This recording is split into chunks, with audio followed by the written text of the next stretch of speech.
সকাল থেকে আজকে আকাশ মেঘলা, প্রচন্ড বৃষ্টি হচ্ছে, বাইরে বেরোবো ভাবছি সূর্য কখন উঠবে। সূর্য উঠলে একটু চারপাশটা ঝকঝকে হয়ে যাবে, ভালো লাগবে, মনটাও খুশি খুশি হয়ে যাবে। তো বলতে বলতে সূর্য হাজির। ওয়েলকাম সূর্য। হ্যাঁ, সেটারও একটা কানেকশন আছে। এই সূর্য তো একটা সময় পর্যন্ত থাকবে, কিন্তু তারপর যখন অন্ধকার হয়ে যাবে তখন দিয়া। আহা, কি ভালো। এই যে তোমরা এত ভালো করে কথা বলতে পারো, এইটার জন্য তোমরা জার্নালিস্ট, জানো তো? এই জন্য আমার কোনোদিন জার্নালিস্ট হওয়া না না, ভালো কথা বলার আর একটা ব্যাপার আছে।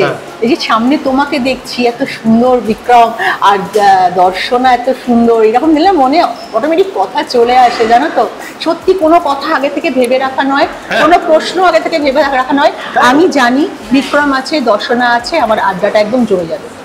তোমাকে প্রচন্ড সুন্দর লাগছে। খুব মিষ্টি, আমি এসেই বলেছি এটা। অফ ক্যামেরা সব থেকে আগে বলেছি, খুব মিষ্টি দেখতে লাগে। Thank you. কিন্তু এখন না ইন্ডাস্ট্রিতে, এই ইন্ডাস্ট্রি শুনলেই বিক্রম আবার টেনশন করবে, বলবে ইন্ডাস্ট্রির কি অবস্থা, ভবিষ্যৎ এসব আমি জানতে চাইছি না। আমি যেটা জানতে চাইছি, ইন্ডাস্ট্রিতে আসলেই এখন একটা মানে ব্যাকগ্রাউন্ড মিউজিক বাজছে, বিক্রম বিক্রম বিক্রম বিক্রম, পরেরটা বলছি না, বেতার। আর একটা বিশেষণ বা অ্যাডজেক্টিভ আমি তোমাকে দেবো, সেটা হচ্ছে যে টালিগঞ্জের নতুন মাসিহা। না না, খুব বাড়াবাড়ি গো এগুলো। এগুলো তুমি বলছো, আমার শুনতে খুব ভালো লাগছে, কিন্তু সেরকম কিছু করার মতন ক্ষমতা তো আমার নেই। না, বাট আমি একটা কথা বলতে চাই, আমার মনে হয় ডেফিনেটলি মানে ও কিন্তু খুব হার্ড ওয়ার্কিং, এবং ওর ইনভলভমেন্ট একটা প্রজেক্টের সাথে প্রচণ্ড। মানে আমি এই কাজটা ওর সাথে প্রথম করলাম, শুরু থেকে আমি দেখেছি একটা ছোট সিন, সেটার জন্য যতটা ইনপুট, একটা খুব ইম্পর্টেন্ট সিকোয়েন্স, সেটার জন্য সেম ইনপুট, এবং তারপরেও ছবির পরে এখন প্রমোশনে ও যেভাবে সারাক্ষণ সময় দিচ্ছে, এবং আর একটা জিনিস জানো তো, যেটা আমি ওর আগের ছবির ইন্টারভিউ করেছিলাম, ওর সঙ্গে কথা বলে জেনেছিলাম যে ও কিন্তু একটা ছবিতে শুধুমাত্র ওর কতখানি অংশ জুড়ে অভিনয় আছে সেখানেও সীমাবদ্ধ থাকে না। প্রত্যেকটা ইনপুট, মানে জায়গাগুলো, চিত্রনাট্য কি ফ্রেম হবে, এই সমস্ত ব্যাপারটা কিন্তু বিক্রমের মাথায় থাকে। ওর ইনভলভমেন্টটা প্রচন্ড। না মানে সেগুলো আমি ঢুকি না, বা ঢোকা উচিত না, কিন্তু আমি ওগুলো নিয়ে আলোচনা করতে ভালোবাসি। মানে আমি এটার ক্ষেত্রেও শিলাদার সঙ্গে নানান সময় ডিসকাস করেছি, অয়ন আমাদের ডিওপি, যে ওরা কীভাবে শ্যুট করতে চায়, ওরা গল্পটাকে কীভাবে তুলে ধরতে চায়, আমাদের চরিত্রগুলো, আমারটা, দর্শনারটা, মধুমিতারটা, এই চরিত্রগুলো কীভাবে ফুটিয়ে তুলতে চায়। আমার এই আমরা তো সবাই সিনেমা দেখতে ভালোবাসি বলে কোথাও একটা এই কাজটা করি, আমি অন্তত তাই। আমি এতই সিনেমা দেখতে ভালোবাসতাম বলে আমার মনে হচ্ছিল যে আমি এটার সঙ্গে যুক্ত হতে চেয়েছিলাম। এবার এখন যখন নিজেরা সিনেমা করার সুযোগ পাচ্ছি এবং নিজের একটা সিনেমা তৈরি হচ্ছে, আমার ভালো লাগে সবটার মধ্যে থাকতে। আরেকটা জিনিস হচ্ছে, তোমাদের ছবির মধ্যে দিয়ে দর্শনারও তোমারও, এটা অনেক অভিনেতা অভিনেত্রীর সঙ্গে জড়িয়ে, কিন্তু একটা সেতু বন্ধন। এই যে ধরো বিক্রমের আগের ছবিতে বাবি দেয়ালের একটা কমেন্ট, এখন ছবিতে আর মাধবনের একটা কমেন্ট, কোথাও যেন একটা ব্রিজ তৈরি করছে টলিউড আর বলিউডের। কি বলবে এটা নিয়ে?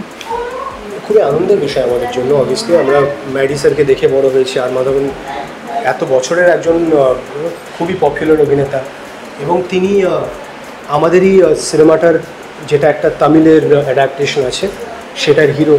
উনি মারা বলে সিনেমাটা করেছিলেন, যিনি বাংলা সিনেমাটা প্রডিউস করেছেন তার প্রডিউস করা প্রদীপ চক্রবর্তী। তো সেখান থেকে ওনার বেস্ট উইশেস এসছে আমাদের জন্য, ওনার ট্রেলার দেখে ভালো লেগেছে, এটা তো খুব মোটিভেটিং, খুব পজিটিভ আমাদের কাছে। এর আগেও পারিয়ার সময় যখন ববি দেওল আমাদের জন্য শুভেচ্ছা বার্তা পাঠিয়েছিলেন, সেটাও আমাদের কাছে খুবই আনন্দের ছিল। এইটা আনন্দ হওয়ার কারণ দুটো আছে। এক নম্বর হচ্ছে যে তাদেরকে দেখে আমরা বড় হয়েছি, তারা দীর্ঘ বহু বছর ধরে অন্য ভাষায় খুব ভালো কাজ করছেন। আর দু নম্বর হচ্ছে কোথাও একটা আজকের দিনে দাঁড়িয়ে, এটা সম্পূর্ণ আমাদের ব্যর্থতা, বাংলা ইন্ডাস্ট্রির একটা খুব ছোটো অংশ হিসেবে এই দায়িত্বটা নিয়ে আমি বলছি, যেটা আমাদের মানে ব্যর্থতা, যে আজকের দিনে দাঁড়িয়ে অন্য কোনো ভাষার কোনো একটা সিনেমা বা তাদের অভিনেতারা, দক্ষিণী অভিনেতা এবং হিন্দি সিনেমার অভিনেতা, তাদের যে অ্যাকসেপ্টেন্সটা আমাদের অডিয়েন্সের কাছে আছে, আমরা অনেক ক্ষেত্রেই সেটা ক্রিয়েট করে উঠতে পারছি না। সেটা সম্পূর্ণ আমাদের দোষ, এটা অডিয়েন্সের সত্যি কিছু করার নেই। কিন্তু আমরা কনস্ট্যান্টলি চেষ্টা করছি এমন কাজ করার, যে কাজটা মানে দ্বারা আমরা তাদেরকে আবার ফেরত আনতে পারবো, তাদের রেসপেক্ট, তাদের ভালোবাসা আবার নতুন করে পেতে পারবো, তাদের কনফিডেন্স। এবং সেইটা করতে চাই আমাদের কিছু সিনিয়র অভিনেতারা, তারা যে ভাষাতেই কাজ করুক না কেন, হিন্দি হোক, তামিল, তেলুগু হোক, তারা যে আমাদের পাশে দাঁড়াচ্ছেন এবং আমাদেরকে সাপোর্ট করছেন, আমি খুশি তাদের। আমি এর মধ্যে আরেকটা যোগ দেখতে পাচ্ছি, বিক্রমের বলিউড যোগ। আচ্ছা, জানি না এরপরে আবার বিক্রমকে এরকম ভাবে পাবো কিনা ইন্টারভিউ এর জন্য। এইগুলো বলে না এই গাছে তুলে দাও তোমরা, তারপর সিঁড়িটা কেড়ে নাও। না আমি একদম ওই কাজটা লাফিয়ে লাফিয়ে পড়তে গিয়ে পা ভাঙবে। মই হবে আর দর্শনা তো অলরেডি বাংলাদেশে চলে গেছে।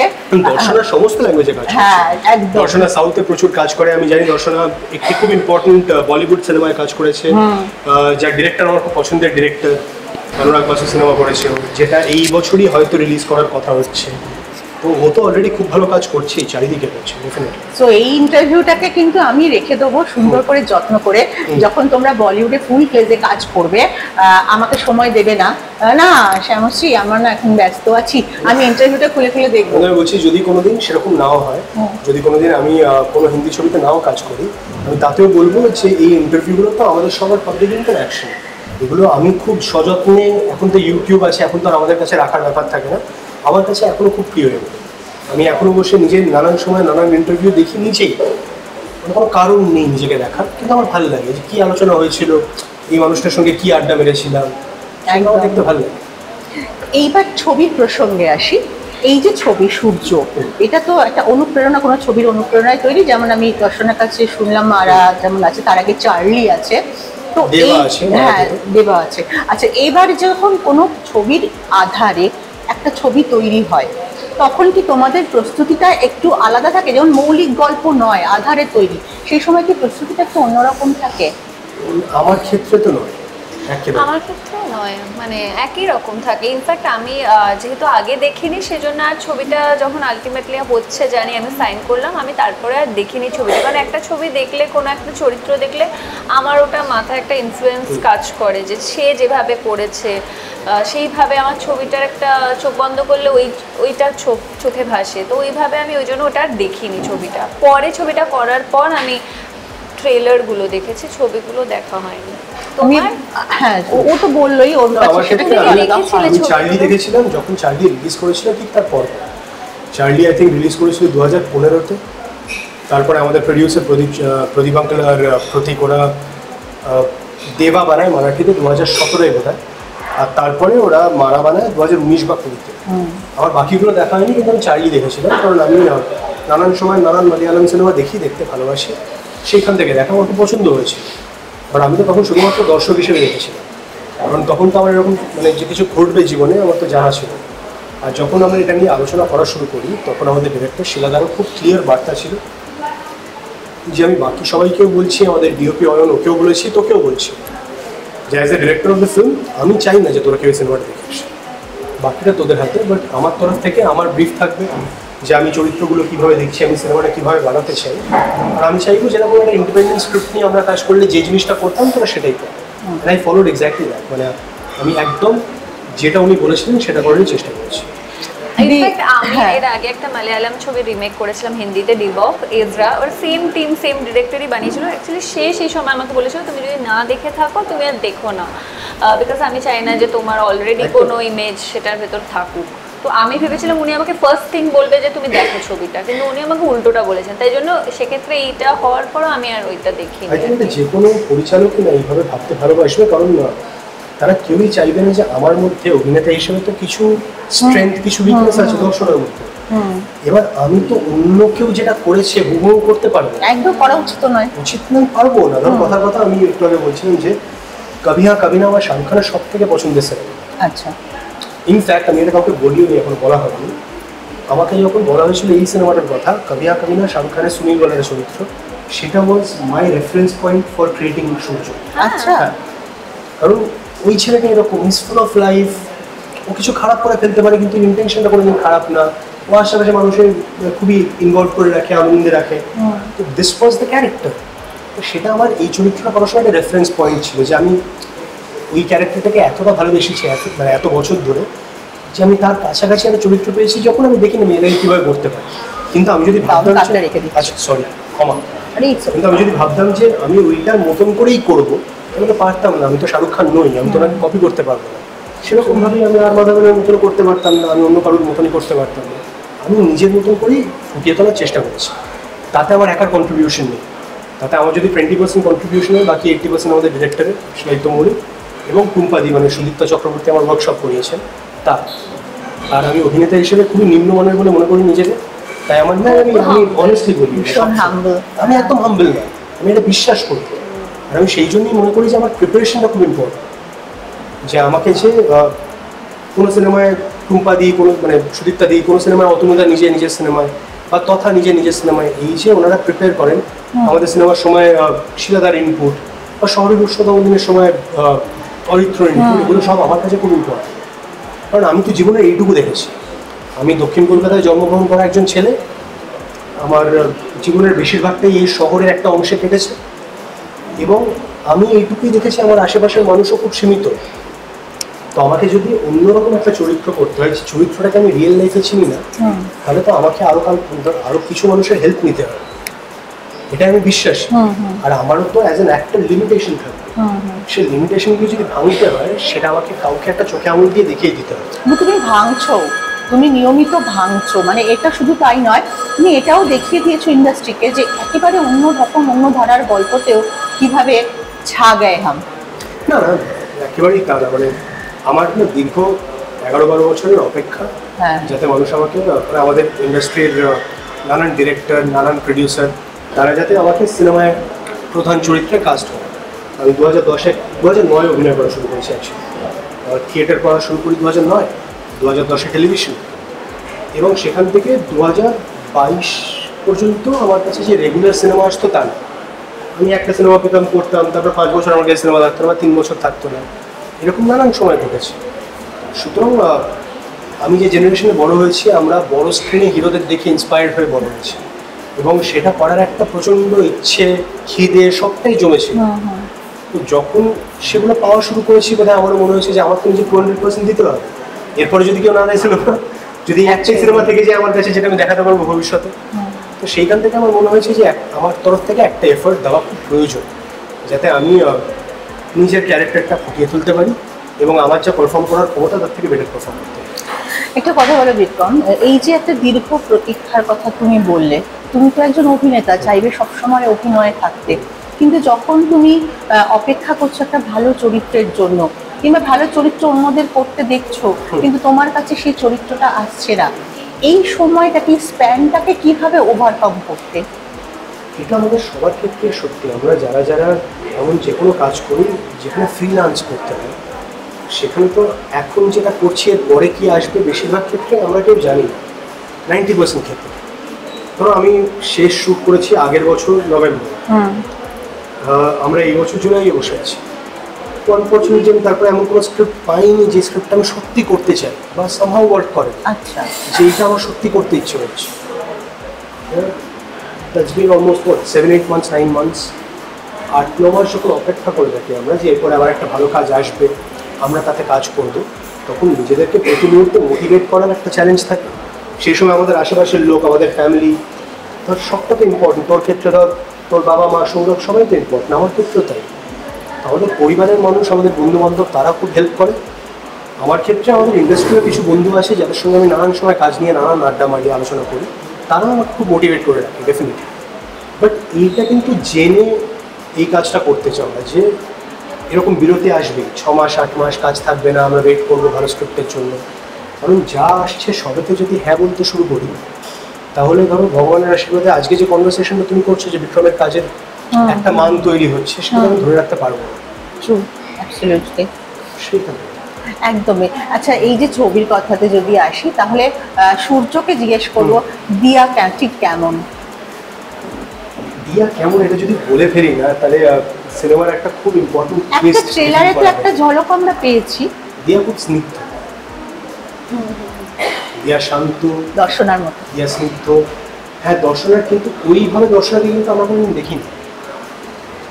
এত সিম্পলিসিটি আছে দিয়ার মধ্যে, যে সিম্পলিসিটিটা গোটা সিনেমাতেও খুব ইম্পর্টেন্ট, কিন্তু সেটা কোথাও একটা সিম্বলাইজ করে দিয়ে। তো সেইখান থেকে আমার মনে হয় যে, আর দর্শনা এত in real life is well না, দর্শনের মধ্যে একটা অদ্ভুত পজিটিভিটি আছে, খুব মিষ্টত্ব আছে ওর মধ্যে। তো আমার মনে হয় সেইটা কোথাও একটা বোধহয় শিলাদা রিয়েলাইজ করেছিল যে ইউজ করতে চায় এই চরিত্রটার ক্ষেত্রে। আর ওকে প্রথম ইনপুট দেওয়া হয়েছিল যে এই সিনেমাটাতে কেন আমরা মেকআপ করতে দেব, ওটা ওর দুঃখ। এবং সৌরভ বলেছে, হ্যাঁ এটা ওর দুঃখ, কিন্তু সৌরভ বলেছে যে দর্শনাকে সব থেকে বেশি ভালো লেগেছে এই ছবিতে।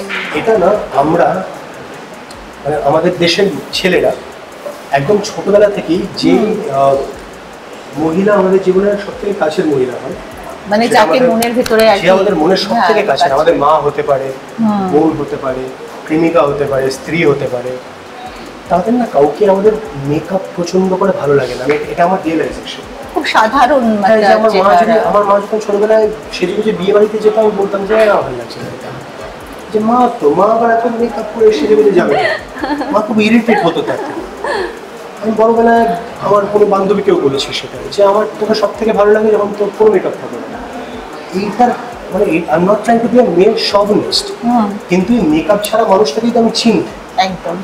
সে তো যখন আমার সঙ্গে আমার সব থেকে স্পেশাল মুহূর্তগুলো কাটায়, আমার মা যখন আমার রাত্রিবেলা আমার শরীর খারাপ বলে আমাকে হাতে করে খাইয়ে দেয়, সে তো মেকআপ করে বসে থাকে না। ঠিক।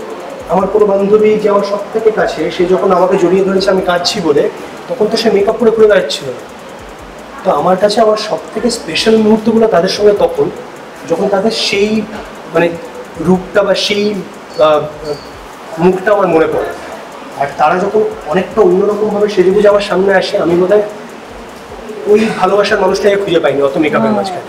সো যারা আমাদের দর্শক দেখছেন আর যারা বিক্রমকে প্রচন্ড ভালোবাসেন, বিক্রমের কাছাকাছি আসতে চান, ভুলেও কিন্তু মেকআপ করে বিক্রমের কাছে আসবেন না। আমি নিজেও খুব একটা সেজেগুজে ঘুরে বেড়াতে ভালোবাসি না। এটা তুমি যদি আমাকে, তুমি তো আমায় দেখছো এতদিন, যে আমাকে খুব বেশি যদি কেউ সাজিয়ে দেয় না, মানে খুব মানে স্যুট পরিয়ে দিল, চুলটা একদম টেনে সেট করে দিল, আমি দেখেছি, যে মেকআপ করে দিল, এইসব যদি করে আমার খুব অস্বস্তি হয় পুরো বিষয়টা নিয়ে।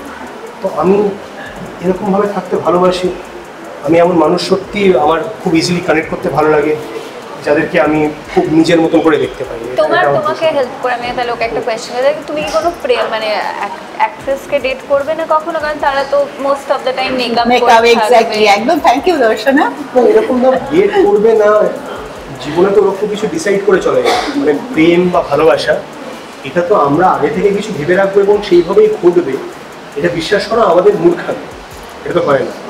কিন্তু ও যখন প্রপোজ করবে মেকআপ রুমে ঢোকার আগে, না, কিন্তু আমি এখনো বলছি যে আমার তার সঙ্গেও সব থেকে প্রিয় মুহূর্তগুলো তখনই হবে যখন হয়তো সে ওরকমভাবে সেজে গুজে নেই, তাই তো হবে, সেটাই তো হয়ে থাকে।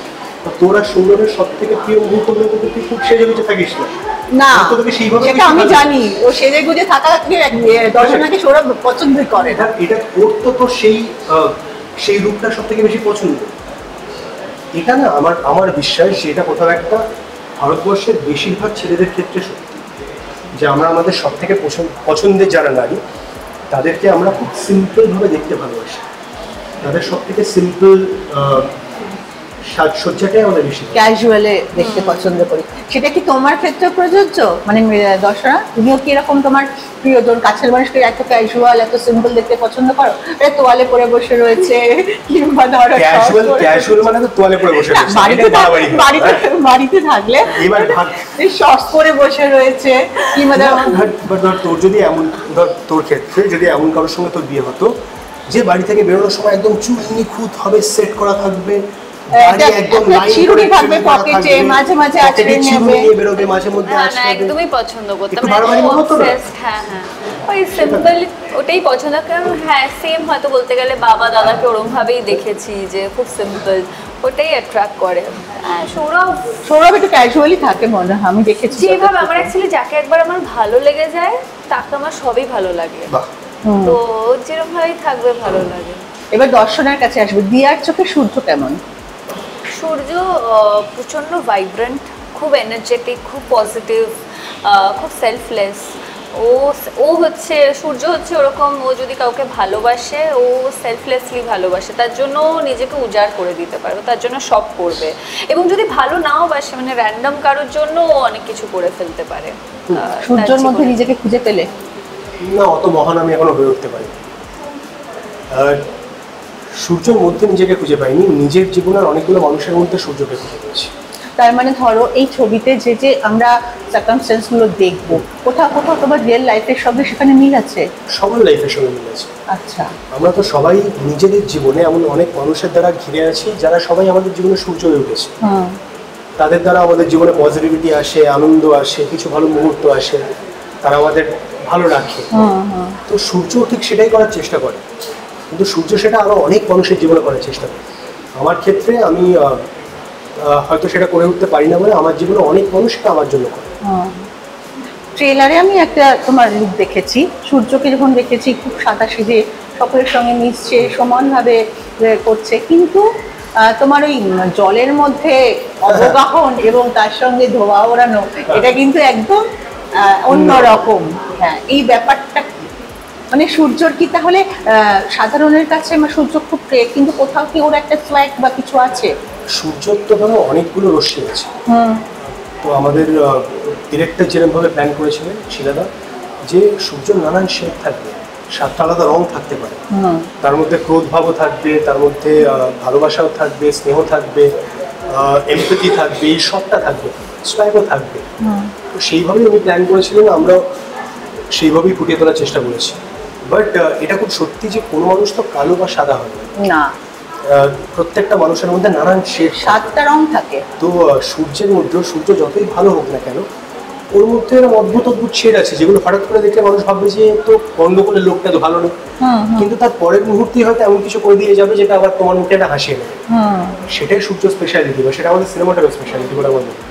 তো তোমরা তো অনেকগুলো জায়গায় শুট করেছো, কলকাতায় করেছো, অরুণাচলে করেছো, এবং পাহাড় তোমার ভীষণ পছন্দের। তো শুটিং এর পর কি করতে? তোমারও পছন্দ পাহাড়? না, ওর একদম পছন্দ না। ওহো, তাহলে তোমার শুটিং এর পর কি করতে? না, যেহেতু আমরা অরুণাচলে শুট করেছি এবং জিরো বলে একটি ভ্যালিতে, সেটা যে এখনো খুবই শহর হয়ে উঠেছে তা কিন্তু না, খুবই ছোট একটা টাউন। তো আমরা এক দিন একটু বেরিয়েছি, খেতে গেছি, সামনে একটা ক্যাফে ছিল, আমরা সবাই বসে কফি খেয়ে আড্ডা মেরেছি, সেগুলো হয়েছে। বাট ওই 7 দিনের আউটডোরে বেশিরভাগ সময়টা ধরো প্রথম 1-2 দিন তো আমাদের চরিত্রের মধ্যে একটু সময় ইনভেস্ট করা, পরের দিনে সিকোয়েন্স রেডি করা, সেগুলো করতে করতে কেটে গেছি। লাস্টের দিকে 2-3 দিন আমরা একটু বেরিয়েছি, খাবার খেয়েছি, একটু কফি খেয়েছি, নিজেদের মধ্যে আড্ডা মেরেছি, শিলদার রুমে গিয়ে আড্ডা মেরেছি, সেগুলো হয়েছে। অবভিয়াসলি যেরকম একটা যে কোনো সিনেমার আউটডোরে গেলে যেখানে বেশিরভাগ দিনের বেলা সিকোয়েন্স থাকে, রাতে আমরা একটু সময় রাতে রিল্যাক্স করা, একটুখানি একটু আড্ডা মানে পরের দিনের শুট নিয়ে একটু কথা বলা, টিম বন্ডিংও তৈরি। যে হয়। ধরো এই সিনেমার আগে আমি শিলদার সঙ্গে কাজ করিনি, আমার দর্শনের সঙ্গে স্ক্রিন শেয়ার করা হয়নি, অয়ন আমাদের ডিওপি, ওর সঙ্গে কাজ হয়নি। তো আমার মনে হয় এটা একটা টিম বিল্ডিং এক্সারসাইজের মতন খুব হেল্প করে। আর তোমার এখানে যতটুকু আমি দেখেছি ট্রেলারে, যতটুকু দেখে বুঝতে পেরেছি যে কোনো একটা মানসিক টানাপোড়েনের মধ্যে দিয়ে দেওয়া যাচ্ছে, কাইন্ড অফ মেন্টাল ট্রমা যদি বলতে পারি। তো সেই ধরনের কোনো সিচুয়েশন কখনো কি তুমি বাস্তবে কখনো সেই রকম সিচুয়েশনে পড়েছো? মানুষের হ্যাঁ অনেকবারই ট্রমা, হ্যাঁ মানে কখনো কারোর থেকে খুব হার্ট হলে, কখনো হ্যাঁ বিভিন্ন সময় হয়েছে অ্যাকচুয়ালি। শুরুর দিকে যখন মডেলিং করতাম ক্যারিয়ারে, কোনো কাজ হয়তো হতে হতে হলো না, তখন মনে হতো এটাই সবচেয়ে বড় ট্রমা হয়ে গেল জীবনে। কিন্তু এখন এই জিনিসগুলো অনেক এখন কিছু মানে খারাপ লাগে, কিন্তু ওরকমভাবে আমি ওই জিনিসটাকে আর দেখি না। তো সেরকমই অল্প বয়সে যখন যেটা হয়েছে তখন সেগুলোকে মনে হয়েছে এটা আমার এখন মানসিক ট্রমায় আমি আছি। আমি এইটুকু বলতে পারবো যে তোমরা দিয়ার যতটুকু দেখেছো কিছুই দেখিনি, সারফেস লেভেল, কিছুই দেখিনি আমরা সারফেস লেভেলে। দিয়ার চরিত্রটা এতটা সুন্দরভাবে লেয়ার করা, এত রকম শেড আছে, ওর এক্সপ্লোর করার এতগুলো জায়গা ছিল যে এটা সিনেমায় না দেখলে শুধু ট্রেলার দেখে বিচার করা খুব ডিফিকাল্ট।